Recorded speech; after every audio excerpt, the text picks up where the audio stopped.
수많은 무리와 함께 갈새 예수께서 돌이키사 이르시되 물은 내게 오는 자가 자기 부모와 처자와 형제와 자매와 더욱이 자기 목숨까지 미워하지 아니하면 능히 내 제자가 되지 못하고 누구든지 자기 십자가를 지고 나를 따르지 않는 자도 능히 내 제자가 되지 못하리라. 너희 중에 누가 망대를 세우고자 할진대 자기의 가진 것이 중공하기까지에 족할는지 먼저 앉아 그 비용을 계산하지 아니하겠느냐. 그렇게 아니하여 그 기초만 쌓고 능히 이루지 못하면 보는 자가 다 비웃어 이르되 이 사람이 공사를 시작하고 능히 이루지 못하였다 하리라. 또 어떤 임금이 다른 임금과 싸우러 갈 때에 먼저 앉아 1만 명으로서 저 2만 명을 거느리고 오는 자를 대적할 수 있을까 헤아리지 아니하겠느냐. 만일 못할 터이면 그가 아직 멀리 있을 때에 사신을 보내어 화친을 청할지니라. 이와 같이 너희 중에 누구든지 자기의 모든 소유를 버리지 아니하면 능히 내 제자가 되지 못하리라. 소금이 좋은 것이나 소금도 만일 그 맛을 잃으면 무엇으로 짜게 하리요. 땅에도 거름에도 쓸데없어 내버리느니라. 들을 귀가 있는 자는 들을지어다 하시니라. 제가 오늘 말씀을 보면서 다시 느낀 것이 있는데 그게 뭐냐면 진짜 예수님이 우리가 보는 것과 완전히 다른 것을 보시는구나. 이 관점의 차이입니다. 그러니까 우리의 관점이 빨리 하나님의 관점, 예수님의 관점으로 바뀌지 않으면 우리가 예수님과 절대로 같은 길을 갈 수가 없는 게요. 우리가 너무 잘 아는 사무엘상 16장 7절을 보면 예수님의 눈이 주목하는 오직 한 가지를 너무 선명하게 드러내시는데요. 이렇게 말씀하십니다. 내가 보는 것은 사람과 같지 아니하니 사람은 외모를 보거니와 나 여호와는 중심을 보느니라 이러셨어요. 그러니까 오늘 말씀을 보면 예수님께서 지금 우리가 보는 것과 전혀 다른 것을 본다는 이 전제를 갖지 않으면 오늘 이 말씀이 왜 나왔는지 알 수가 없는 거예요. 자, 오늘 말씀을 보면 시작이 어떻게 됩니까? 수많은 무리와 예수님이 함께 갔다는 말씀으로 시작을 합니다. 그런데 보세요. 예수님이 가진 인생의 목적이 영혼 구원인데 지금 수많은 무리가 예수님과 함께 가고 있는 거예요. 적은 무리가 아니라 수많은 무리가 예수님과 함께 가는 거예요. 그런데 여기서 수많다는 표현은 이게 지금 만 명 단위를 넘어갔다는 거예요. 지금 엄청난 군중이 예수님을 따르고 있는 겁니다. 그러면 하나 여쭤보죠. 이건 부흥 아닙니까? 여러분, 이건 성공 아니에요? 겉모습으로만 보면 예수님은 지금 죽어도 여한이 없는 거 아닙니까? 그런데 누가 봐도 성공한 이 모습, 수많은 무리를 거느리고 있는데 갑자기 예수님이 이 성공의 길에서 돌이키세요. 이 말 뜻이 뭐냐면 지금 예수님 주변에 있는 사람들이 예수님은 성공하셨습니다, 예수님 정말 훌륭하세요, 이렇게 예수님의 성공을 부러워하고 예수님을 인정하고 있어요. 그런데 정작 그 중심에 있는 예수님이 길을 가다 말고 뭐라고 하시냐면 이건 아니야, 지금 뭐가 심각하게 잘못됐어, 이렇게 찬물을 끼얹은 게 돌이켰다라는 말의 뜻이에요. 이거를 적용해 보자면 여러분, 지금 우리가 이 성공했다라고 말할 수 있는 많은 지표들이 있는 분들이 있을 거예요. 자녀들이 공부 잘해요, 좋은 대학 가고 성공을 했어요, 나 자신도 돈 잘 벌고 좋은 집에서 잘 살고 있어요. 내가 지금 성공한 것 같아요. 그런데 예수님이 지금 나한테 말씀하시는 게 뭐냐면 이건 아니야 라고 하면서 갑자기 예수님이 돌이키신 거예요. 그러면 예수님이 왜 성공한 것 같은 모습, 이 위풍당당한 모임을 향해서 돌이켜버렸는가? 왜 예수님이 이건 아니라고 말씀을 하시는가? 그 이유는 수많은 무리가 함께 갈새라는 구절에서 함께 갔다는 표현에 그 답이 있는데요. 이 성경을 보면 참 재미있는 게 사람이 어떤 길을 무엇과 함께 갈 때, 누구와 함께 갈 때 그 함께 가는 것의 모양을 두 가지 표현하는 두 가지 표현이 있어요. 그게 뭐냐면 하나는 쉼포리오마이고 하나는 아콜루데오라는 이 단어인데 이 단어는 둘 다 누구와 함께 무엇과 함께 가는 사람의 모습을 묘사해요. 그러니까 혼자 가는 모습이 아니라 함께 가는 모습을 묘사한다는 거죠. 그런데 함께 가는 성격이 이 두 단어가 완전히 달라요. 예를 들어서 누가복음 5장 11절을 보면 베드로가 예수님의 명령에 의지하여 그물을 던졌다가 신비한 방법으로 물고기를 잡는 장면이 나옵니다. 그래서 그가 이 장면을 통해서 내 앞에 나타난 분이 누군지를 알게 되고 내 죄를 깨닫게 돼요. 그러자 베드로가 그 즉시 나오는 행동이 뭡니까? 모든 것을 버려두고 예수님을 따랐다라고 합니다. 그런데 여기서 베드로가 예수님을 따랐다라고 할 때 이 따랐다라는 단어가 바로 아콜루데오라는 단어예요. 그런데 이 아콜루데오의 이 성격이 뭐냐면, 예를 들어서 이 베드로가 이런 걸 굉장히 잘하는데요. 나는 배 안에 있다라고 하죠. 나는 배 안에 안전히 서 있어요. 그런데 예수님은 너무 위험한 물 위에 서 계시는 거예요. 이때 아콜루데오가 뭐냐면, 배 안에 있던 내가 예수님과 함께 가기 위해서 배 밖으로, 예수님이 계신 배 밖으로 내 몸을 옮기는 거예요. 또 나는 말을 타고 편안하게 가고 있는데 예수님은 말 아래서 힘들게 땅을 걷고 있는 거예요. 이때 아콜루데오는 뭐냐면, 내가 예수님과 함께 가기 위해서 말 위에서 땅 아래로 나 자신의 위치를 옮기는 거예요. 즉 상대방과 함께 걷기 위해서 내 위치를 상대방의 위치로 옮기는 행위, 이게 뭐냐면 베드로라는 제자가 했던 아콜루데오, 즉 따라감의 의미예요. 함께 갈 때는 따라가는 양상이 있는 거예요. 그런데 따라가는 게 바로 제자의 삶이라는 거죠. 그런데 오늘 말씀에 나오는 이 무리도 예수님과 함께 갔대요. 갔는데 이 갔다는 단어가 신기하게도 아콜루데오가 아니에요. 그러면 뭐냐? 여기는 심포리오마이라는 단어예요. 심포리오마이. 그런데 이게 얼마나 재미있는 단어냐면 이 뜻의 의미는 이런 겁니다. 예를 들어서 조선시대에 사는 선비가 내 꿈을 이루기 위해서 한양으로 과거 시험을 보러 가요. 그런데 이 양반이 혼자 가냐? 안 가죠. 그러면 이 양반이 그 먼 길을 갈 때 누구를 동행합니까? 양반이면 반드시 몸종 그리고 말을 한 마리 끌고 가요. 그런데 왜 양반이 몸종이나 말과 함께 동행을 합니까? 이유는 뭐냐면 내 꿈을 이루기 위해서, 혹은 더 빨리 가기 위해서, 혹은 내가 더 편안하게 가기 위해서 올라탈 요령으로, 내가 그 위에 올라탈 요령으로 같이 가는 거예요. 이게 뭐죠? 분명히 모양은 같이 가요. 그렇죠. 몸종이 같이 가죠. 말이 양반하고 같이 가는 거죠. 같이 가는 거 맞는데 내가 상대 쪽으로 가는 게 아니라 상대가 내 밑으로 오는 거예요. 상대가 내 쪽으로 오는 거죠. 내가 상대를 쫓는 게 아니라 상대가 나를 쫓는 거예요. 여러분, 이거는 엄청난 차이입니다. 그러니까 모양은, 같이 가는 모양은 똑같은데 이 같이 가는 모양이 아콜루데오가 되면 예수님은 나의 스승이요, 예수님이 나의 주님이 되는 거예요. 예수님이 내 길을 끌고 가는 거죠.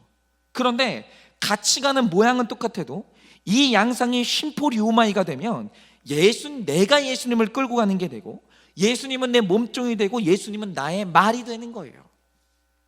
그런데 불행하게도 오늘 수많은 군중이 예수님과 함께 갔다고 하는데 여기서 함께 갔다는 말의 헬라어 단어가 뭡니까? 아콜루데오가 아니라 심포리오마이예요. 그러니까 지금 이 많은 군중이 예수님의 길로 예수님을 따른 게 아니라 내가 출세하려고 예루살렘으로 가는 길에 예수라는 말 위로 올라탄 거예요. 내가 가는 길에 예수님을 끌고 가는 거예요.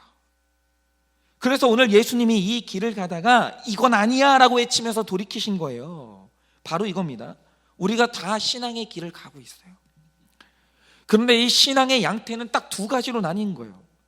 내가 어디에 있든지 예수님이 서 계신 곳으로 내 위치를 옮기는 사람, 예수님이 나를 끌고 가는 사람, 그 제자가 있고, 예수님이 어디 있든지 예수님을 내 밑으로 불러오는 사람이 있다라는 거예요.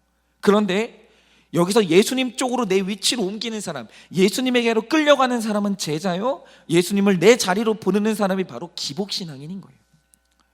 제가 이 문구를 어디에서 들었는지 정확히 기억은 안 나는데 한 번은 이제 이런 내용이 있었어요. 어떤 아이가 자기를 학대하는 계부 밑에서 굉장히 힘들게 살다가, 그러던 어느 날 집을 나가서 죽으려고 하다가 어느 날 하나님을 알게 됐어요. 하나님이 살아계시다는 걸 알게 됐고 그를 느꼈어요. 그런데 하나님의 존재를 알게 된 이 소년이 그 이후로 어떻게 살았는지는 나오지 않았어요. 그런데 어느 날 이 소년이 한 인생을 살고 할아버지가 되어서 죽었어요. 그리고 나서 그가 이제 깨닫게 된 하나님을 만났는데, 그러니까 그 할아버지가 된 이 소년을 만난 하나님이 그에게 하시는 말씀이 뭐냐면, 너 정말 인생을 훌륭하게 살았구나. 정말 내가 한 번 준 너의 인생을 열심히 살았고, 너 남을 도우면서 이타적으로 훌륭히 살았구나. 야, 잘 살았다. 기특하고 고생했다. 이렇게 예수님께 칭찬을 받는 인생이 됐어요. 그러니까 이 할아버지가 된 소년이 한 말이 뭔지 아십니까? 아닙니다. 오히려 내가 당신에게 감사합니다. 나는 당신이 계시다는 걸 알게 됐기 때문에, 당신을 알게 된 이후로는 도저히 이전처럼 살 수가 없었습니다. 나는 자살도 할 수 없었고요. 당신 덕분에 언제나 내 길을 정직하게 걸었고, 당신께 진 빚을 갚기 위해서 지금까지 노력하고 살았다고. 당신을 만나지 않았으면 나는 오늘 이렇게 살 수가 없었노라고, 감사하다고 이렇게 얘기를 하는 거예요.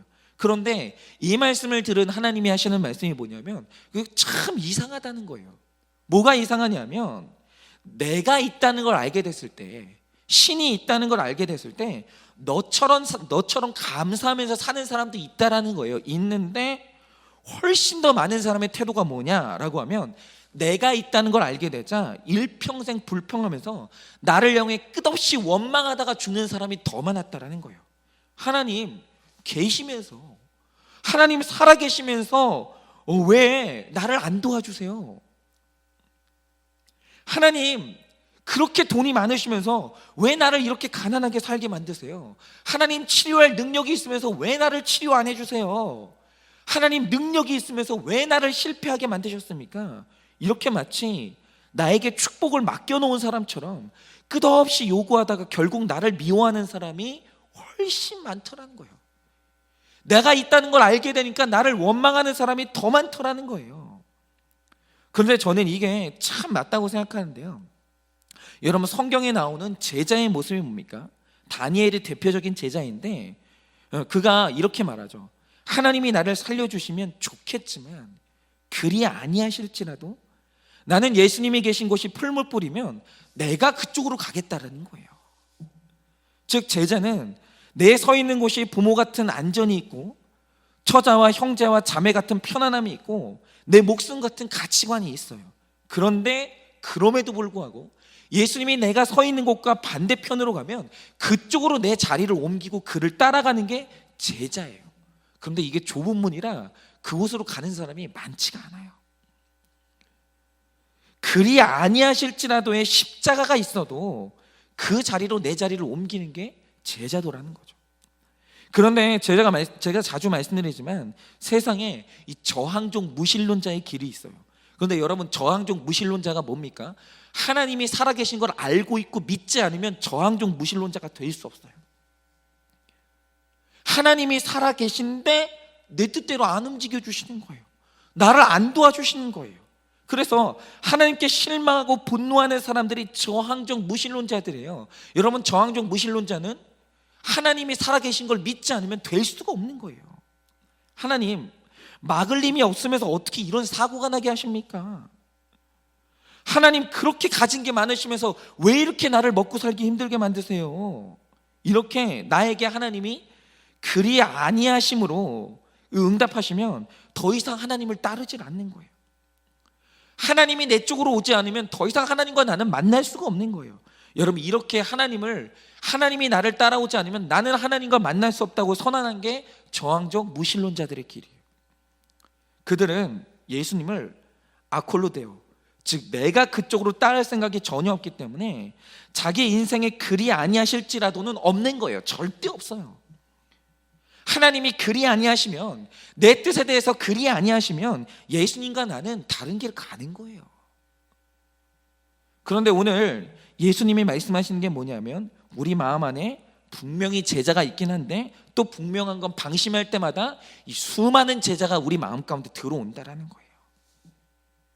내 출세의 길을 가고자 하는, 내 길을 가고자 하는, 예수님이 내 길에 한 번은 좀 따라왔으면 좋겠는 수많은 무리가 내 안에 들어온다라는 거죠. 그런데 내 삶에서 예수님과 함께 돌이킨다는 것의 의미가 뭐냐면, 수시로 내 안에 들어온 수많은 군중들을 쫓아내고 그것들을 분별해내는 게, 그것이 바로 돌이키는 거예요. 그게 바로 내 죄보는 큐티인데요. 이 큐티를 하면서 내 안에 수많은 무리를 보는 순간 바로 그때 그는 예수님과 함께 돌이키게 되는 거예요. 제가 이제 최근에 예수님과 함께 돌이킨 사건이 있었는데, 제가 이제 얼마 전에 이제 결혼 주례를 하고 왔다고 했지 않습니까? 근데 이게 원래 이 주례가 제 원칙으로는 할 수가 없는 주례예요.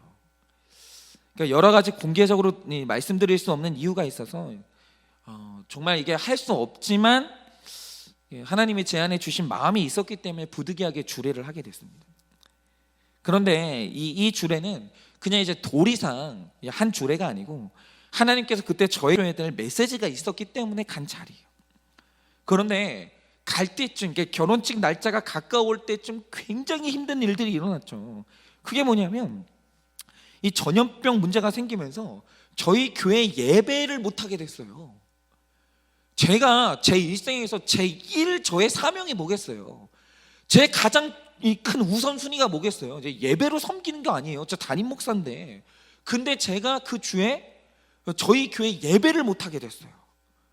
그런데 제가 그 주례를 갈 수 있겠습니까? 그거는 너무 힘들어지는 거죠. 그리고 계속 이제 내가 내 교회 예배를 못 드리는데 이 주례를 해야 되나? 이 갈등이 생기는 가운데서 갑자기 그 결혼식에서 사회를 보기로 했던 사람이 전염병 때문에 못 오겠다고 했대요. 그리고 그 결혼식에 하객들 있죠. 일가 친척들도 결혼식을 전염병 때문에 안 오겠다고 하는 사람이 많아졌다라는 거예요. 그리고 그 나중에 결정적으로 밝혀진 사실 하나가 있었는데, 이제 그걸 알게 되니까 점점 결혼 주례하는 제 마음이 힘들어지는 거예요.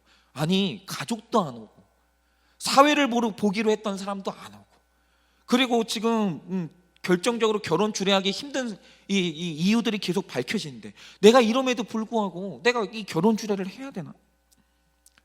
아니, 가면 너무 위험해지는데, 내 건강도 위협받게 되는데 내가 이걸 해야 되나? 너무 딜레마가 심해지는 거예요. 그러면서 결혼식 3일 전에는 그냥 전화 걸어서 나도 주례해주기 힘드니까 가족들끼리 조촐하게 하라고 할까, 이런저런 생각이 너무 드는 거예요. 사실 근데 이 많은 이유들 중에서 가장 큰 이유는 뭐였었냐면 제가 너무 제 자신을 보호하고 싶은 거예요. 그런데 마음 한편에 이 예수님이 계속 저한테 주시는 마음이 뭐냐면, 네가 그 결혼식에 가서 꼭 전해야 될 메시지가 있다고 계속 말씀을 하시는 거예요. 이거 어떻게 해야 되나? 솔직히 말해서 하기 너무 싫은데. 그런데 그때 이제 큐티를 하면서 계속해서 하나님이 주신 말씀이 뭐냐면, 내 안에 예수님 계신 곳으로 가지 못하게 하는 내가 너무 많다는 걸 보게 하시는 거예요. 내 안에는 분명히 예수님 말씀대로 살고 싶고 예수님 어떤 손해를 보더라도 예수님 계신 곳으로 가고자 하는 제자도 있지만, 죽어도 예수님 계신 곳에는 못 가겠다고, 예수님이 아무리 가라고 하셔도 나는 죽어도 못 가겠다고 외치는 수많은 무리가 내 안에 있다는 걸 제가 큐티를 하면서 보게 된 거예요. 그때 이제 큐티 말씀이 계속 회개하는 큐티 말씀만 이제 보게 되는데, 내 생명, 그러면서 이제 주님께서 주시는 이제 마음이 그런 거예요. 네 생명 내가 지키는 거지 네가 잘 지켜서 지켜지는 게 아니라고. 혹여나 그리 아니하실지라도 네가 병에 걸려도, 네가 성도님들한테 인생의 목적은 구원이 아니라고 했으니, 인생의 목적은 행복이지 구원이지 행복이 아니라고 했으니까 내가 그리 아니하실지라도 너는 가야 된다고. 가야 될 이유가 있지 않냐고. 내가 너에게 그 마음을 주지 않았냐고. 계속 예수님이 큐티를 통해서 그 마음을 주시는 거예요. 그래서 하는 수 없이 예수님과 함께 돌이켜서 가야 될 곳을 갔어요. 그래서 무사히 이제 전해야 될 메시지를 잘 전하고 이제 왔는데, 감사하게도 여전히 하나님께서 건강을 지켜주고 계십니다. 여러분, 오늘 말씀은 여러분 안에도 이 수많은 군중이 있다고 하세요. 그래서 수시로 말씀이신 예수님과 함께 이 말씀을 통해서 나를 돌이키지 않으면 나 또한 구원 없는 기복의 길로 빠지게 돼 있고, 하나님을 향해서 왜 하나님 내 뜻대로 해주지 않으십니까? 하나님을 향해 서운한 마음, 원망이 생기고 하나님과 점점 멀어지는 그 일이 생길 수도 있다라는 거예요. 여러분 안에서 예수님 계신 곳으로 나는 죽어도 가지 못하겠다고 하는 여러분 군중의 외침은 무엇입니까? 예수님이 아무리 말씀하셔도 포기하지 못하는 것, 죽어도 나는 지지 못하겠다고 하는 십자가는 무엇이냐라는 거죠. 여러분, 바라기는 다시 이 구호를 새기시기 바랍니다. 우리 인생의 목적은 행복이 아니라 구원이고 거룩이에요. 만약에 오늘 내가 불가피하게 이 질병에 걸려서 죽어야 된다고 하면 오늘 나에게 제일 중요한 것은 구원이에요. 행복이 아닙니다. 행복이 우리를 구원해 주는 게 아니라 우리의 믿음이 우리를 구원해 주는 거예요. 여러분, 내 인생의 이 목적, 구원을 위해서 오늘 지체 없이 예수님 계신 곳으로 내 자리를 옮기는, 내 안에 있는 모든 군중들은 다 쫓아내고 오늘 정말 예수님을 따라서 예수님이 계신 곳으로 내 자리를 옮길 줄 아는 그 귀한 제자가 되시기를 예수님의 이름으로 축원을 드립니다.